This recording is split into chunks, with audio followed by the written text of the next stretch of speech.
Like the United States, obesity is becoming an epidemic in India also. The main cause of obesity is a genetic factor. If your parents are obese, there is very large likelihood of you also becoming obese. But now, more than a genetic factor, lifestyle changes are taking the upper hand. Like our diet is nearly westernized, we eat a lot of fast food, we have high calorie dense liquids we drink. Because of these lifestyle changes, our chances of getting obese are very higher. The other changes which lead to obesity are certain drugs which we take for migraine or for bipolar disorders. These drugs also tend to increase our weight. Hence, for any reason, if we take steroids, these also can cause gain in weight. Now, there are certain hormonal disturbances, especially like the thyroid. If we have hypothyroidism, then our body metabolism becomes very slow, because of which whatever we eat cannot be burnt out well, and hence we tend to put on more weight. Similarly, there are other very uncommon factors like leptin deficiency. If you're born with leptin deficiency, there is a very high chance of you becoming obese right from childhood itself. Prader-Willi syndrome is another disease in which you keep eating and you don't know when to stop. That's another cause of childhood obesity. Now, why are we worried about this obesity? What does obesity do? Obesity causes a lot of problems which affect us right from the head to the foot. Why does this happen? As we become obese, the amount of fat in each cell in our body increases, because of which the blood supply to the cell becomes lesser and it becomes hypoxic. When this becomes hypoxic, there are a lot of inflammatory factors which this fat releases. Now, these inflammatory factors could be metabolic factors, they could be cytokines, free fatty acids, interleukin 1, interleukin 2.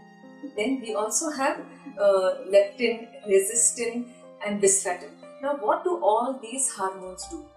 These hormones act on different parts of our body. For example, the most common cause, what happens is it causes insulin resistance, and later on this leads to diabetes.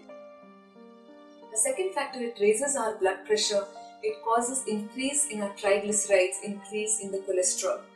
Now, once we have all these factors, then our chances of, this is called the metabolic syndrome, and our chances of developing cardiovascular disease is very high, that is heart disease. The other organs affected are the liver. We first develop fatty liver.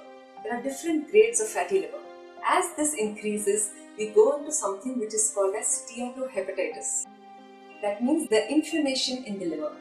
And as this progresses and obesity progresses, we can even go into fibrosis, cirrhosis and finally into liver failure. In the obese, gallbladder stones are very common. Because there is so much of fat in the abdominal wall that it becomes weak, and chances of developing hernias are very common, like the umbilical hernia, the paraumbilical hernia. Then the other problems which we have is because of weight. This weight, as it increases over our spine, we can have spinal problems, we can have knee joint problems, our knee joints can develop osteoarthritis and difficulty in walking. We have difficulty in walking, all the more the obesity will increase. Now, coming to the gynecological problems. If you develop obesity in a woman, you can have problems with your periods. You don't get regularly. Something which all of us know is polycystic ovarian syndrome. In this, you don't get your periods regularly. Sometimes you may get it once in 2 months or once in 3 months, and later on, as obesity progresses, you even get amenorrhea, that is, your periods even stop for a while. Then, along with this, you can also have insulin resistance and diabetes in obese women, and hirsutism, that is hair growing on your face, excess hair growth on the face. Now, the other problem in ladies is urinary stress incontinence.